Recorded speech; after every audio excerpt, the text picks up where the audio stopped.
Gene Myers, scientifique de la société Celera et directeur du projet du génome humain, dit ceci. Ce qui me sidère réellement, c'est l'architecture de la vie. Le système est extrêmement complexe. C'est comme s'il avait été conçu. Il y a une formidable intelligence dedans.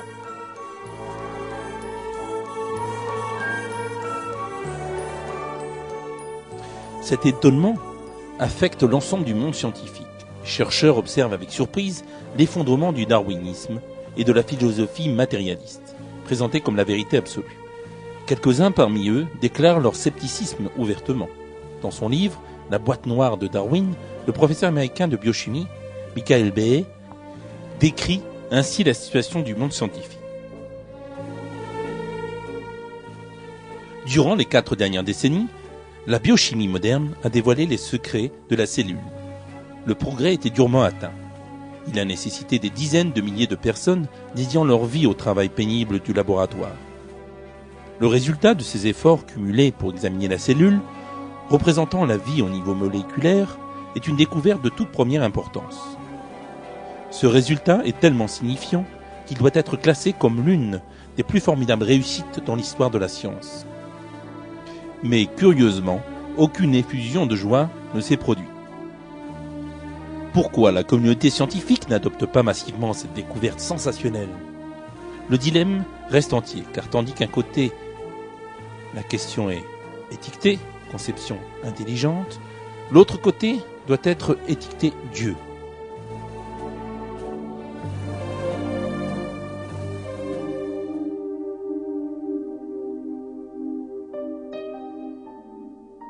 Le même constat existe en astronomie.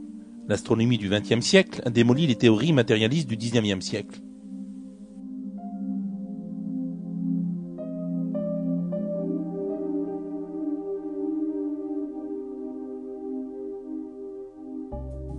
Avec la théorie du Big Bang, il a été découvert que l'univers avait un début, le moment de la création.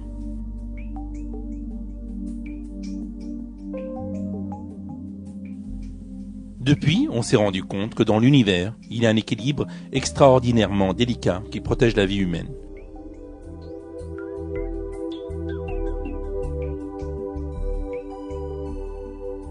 Pour ces raisons, dans le monde de la physique et de l'astronomie, l'athéisme est en rapide déclin, comme le remarque ironiquement le physicien américain Robert Griffiths. Si nous avons besoin d'un athée pour un débat, je vais au département de philosophie. Le département de physique n'est pas très utile à ce niveau. En définitive, de nos jours, la philosophie matérialiste s'effondre. La science redécouvre certains faits très importants, rejetés par la philosophie matérialiste, et de cette manière un nouveau concept de la science renaît. La théorie du dessein intelligent.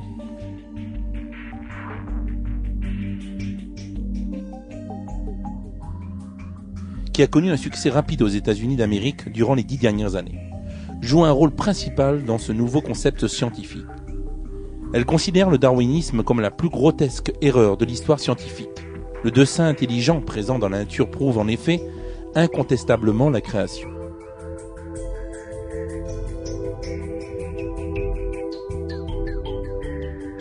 Le célèbre microbiologiste australien Michael Danton affirme que les organes complexes des êtres vivants ne peuvent être expliqués par l'évolution. C'est une très profonde question que tout le monde contourne. Tout le monde frôle par-dessus et tout le monde essaie de balayer sous le tapis. Le fait est que la majorité de ces adaptations de nature complexe ne peut être adéquatement expliquée par l'émergence d'une série de formes intermédiaires. Et ceci constitue en effet, autant que je sois concerné, un problème fondamental. Le fait qu'il y ait tellement de ces choses prouve qu'il y a quelque chose de faux dans la théorie de l'évolution. Le bon sens me dit qu'il doit y avoir quelque chose de faux. Le célèbre biologiste allemand Werner Gitt explique en ces termes comment l'information génétique dans les êtres vivants prouve la création. Il est impossible que d'un processus aléatoire émerge l'information nouvelle. Si vous voyez un programme informatique, il a besoin d'un programmeur Si vous voyez une voiture, elle a besoin d'un concepteur. Si vous voyez une information biologique dans les cellules, alors vous devez dire, et c'est une bonne conclusion, qu'elle a besoin d'un créateur qui a émis des programmes des gènes, conçu les protéines et créé les organes. Il est nécessaire d'avoir cela en tête. Alors, nous pouvons effectivement dire que l'évolution est un processus impossible. Le professeur américain de biochimie, Michael Behe, explique pourquoi la création est un fait scientifique en ces termes. Je pense que la conclusion du dessin est une conclusion scientifique, une conclusion empirique, basée entièrement sur le système observable.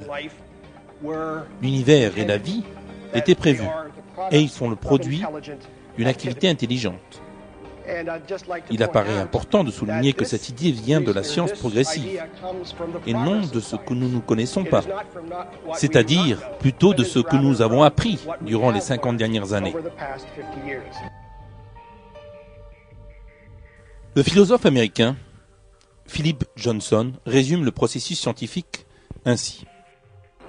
Nous sommes ici comme produit d'un créateur intelligent qui nous a amenés à l'existence pour réaliser un objectif.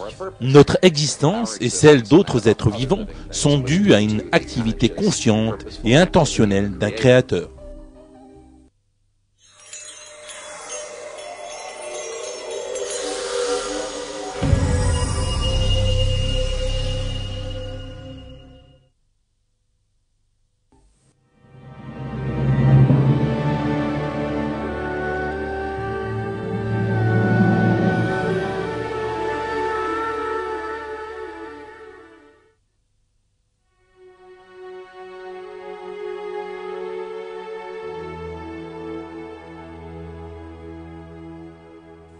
Dieu a créé l'univers en entier.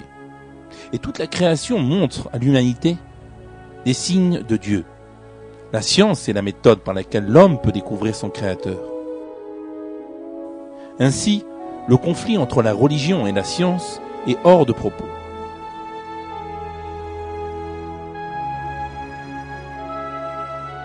Au contraire, l'islam encourage la science. Les grandes avancées scientifiques dans l'histoire musulmane le montrent clairement.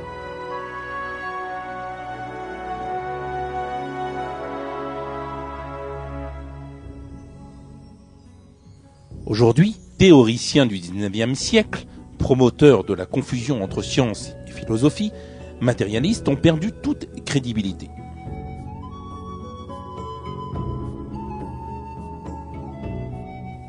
L'humanité doit comprendre clairement que Dieu a créé l'univers entièrement, ainsi que tous les êtres vivants. La science fournit la preuve de cette création. Le Coran, porteur de cette vérité depuis déjà 14 siècles, montre le chemin de la science.